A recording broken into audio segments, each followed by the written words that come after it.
John Podesta, he's been around for a while, and he's remembered as the MC of the Democrats' White House presser held right after Bill Clinton was impeached.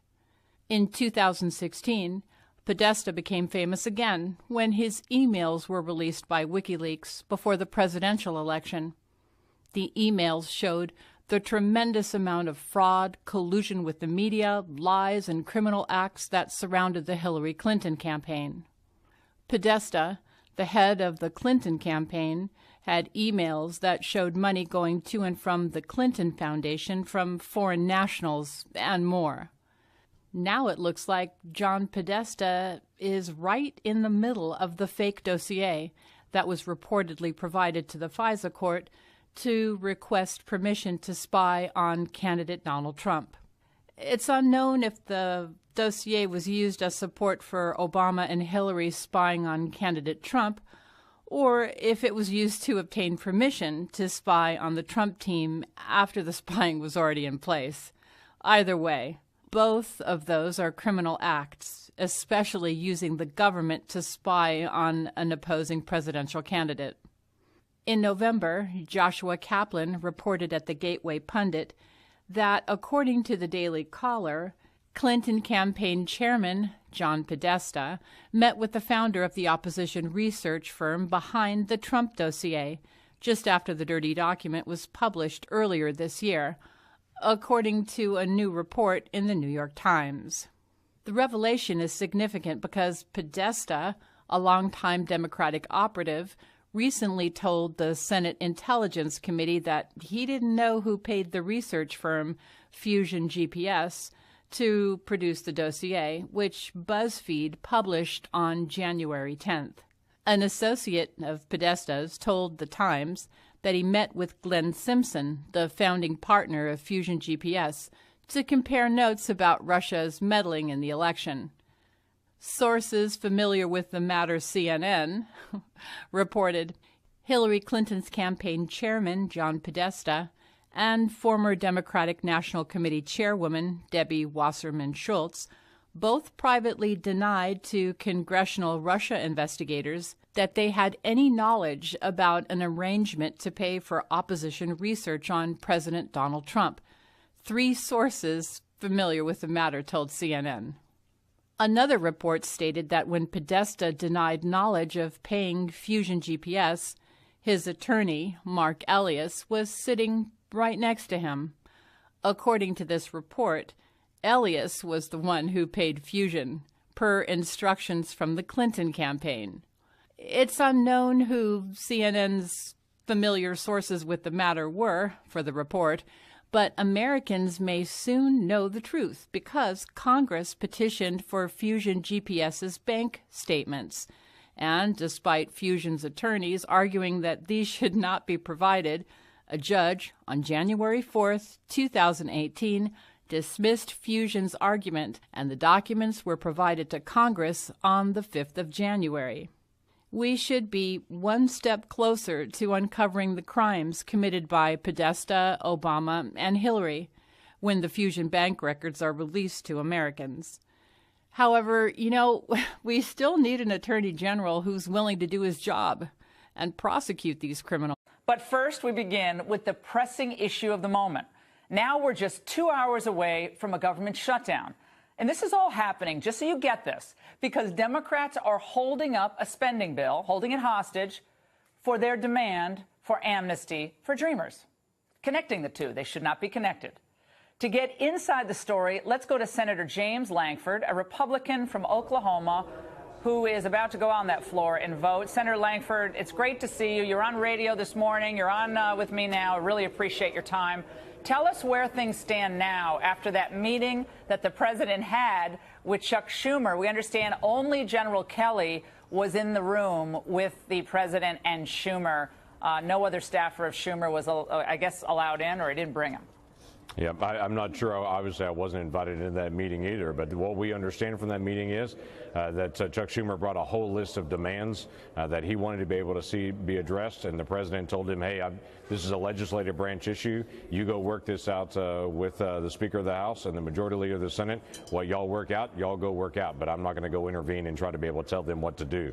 And so he basically turned Senator Schumer right back around, sent him back to Capitol Hill, and said, y'all work that out. Now, wait a second. He shows up with a list of demands. This is after that disaster visit that Senator Graham and Senator Durbin had to the Oval, where they go in and present this great deal. It's the Flake, Durbin, Graham amnesty deal. They go over and present this thing. It increases chain migration, and it actually puts more pressure, Senator Langford, on the border because you don't get the money that the president requested for the border. So the two things that the president really cared about, they actually exacerbate. And on the diversity lottery issue, they actually just take the diversity lottery recipients and they transfer at least half of them to the other protected status category. So on pretty much every front, they did not even really move to the president's position. And now they're actually asking for more demands? Apparently so. And again, you left out one simple thing in that as well. On Tuesday, they had laid out a process for how we were going to actually come to a conclusion on this. And on Thursday of that week, they came in and said, we want to go around the process we just agreed to on Tuesday. So again, the president was having none of it. He sent them right back to the Hill. This is where it has to be negotiated and has to be actually resolved. And at the end of the day, all of this conversation about DACA really should be a conversation about border security. That's the thing that's missing. We do not have a DACA problem. We do not have an illegal immigration problem if we actually have good border security. Exactly. And Senator, what's wild about this is that we litigated this issue in the 2016 election cycle. Donald Trump won. Lindsey Graham dropped out in December of 2015. He was so popular. He knew he couldn't even win his own state of South Carolina. Obviously, Marco Rubio, Jeb Bush, much more liberal toward immigration. They didn't go anywhere. Donald Trump wins, and yet we still have Republicans like Lindsey Graham, God bless him, banding together with Dick Durbin and Jeff Flake, who didn't even vote for President Trump, to try to push this issue again. This is crazy town stuff. The president will not go along with this, and yet Lindsey Graham, and I want to play this for you, Senator, is out there attacking your colleague, Tom Cotton, and Stephen Miller at the White House. Let's listen. The Stephen Miller approach to immigration has no viability. Tuesday, the president was in a good place. He was the president of all of us. He spoke compassionately about immigration, tough on security, wanted bipartisanship. 2 days later, there was a major change. I think the change comes about from people like Mr. Miller. The Tom Cotton approach has no viability here. He's become sort of the Steve King of the Senate. Well, Cotton responded by saying, I bet I could win my home state or something like that in a presidential election, the guy who couldn't win his home state. I thought that was a really cheap shot by Senator Graham. Again, an issue that he is way outside the mainstream of the core Trump supporters out there who pushed him over the finish line to help him win.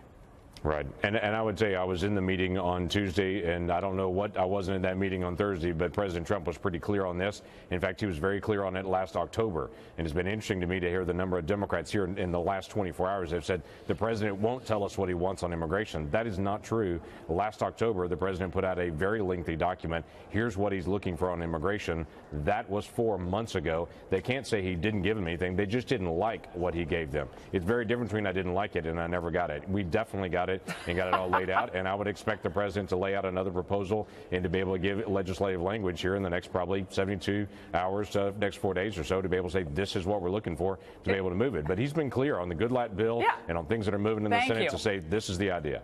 Yeah, we had Labrador on last night, Labrador and Goodlatte bill. And on January 10th, the White House said we support that bill. And then Mitch McConnell comes out 2 days ago and says, well, we don't really know what the president stands for.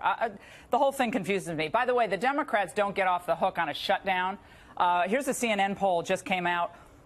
Which do you think is more important for Congress to do? Avoid a government shutdown? 56% continue DACA, only 34%, Senator Langford. A ABC Washington Post poll said that who do you think is responsible for a possible shutdown?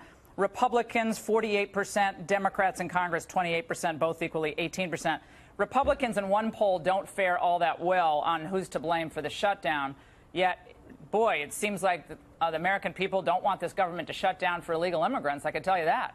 Yeah, it's remarkable that we should not have a shutdown over something that has a deadline on an immigration conversation of March the 5th in the middle of January. That is not even rational to be able to connect the two at this point by any means. And the other thing that's always interesting to me is when Republicans were in the minority, they were blamed for the shutdown. When Democrats are in the minority, Republicans are blamed for the shutdown. So that is the media just pushing out the constant message. There's no way Democrats are trying to do this, when it is. It was the same thing during the Reagan administration. Tip O'Neill shut down the government 3 times on President Reagan, but Reagan was blamed for the shutdown every time. So we get the narrative. We understand what happens with this. No one wants a shutdown because it destabilizes every federal employee, every institution that's trying to get a permit, that's trying to be able to do whatever it is that they have to connect with the federal government. It's not healthy. It's not good for us. It doesn't save money. But we constantly get the blame no matter what actually happens with it. And I have to tell you, Senator Langford, it's not even as fun as 2013 because we don't have any Dr. Seuss readings scheduled, as far as I can tell, unless you're going to share something with us right now. Any poetry, any songs, anything? It is bedtime for a lot of children around the country, but they're not going to get a story from me. Get it from their own dad. All right, Senator Langford, thanks so much for joining us.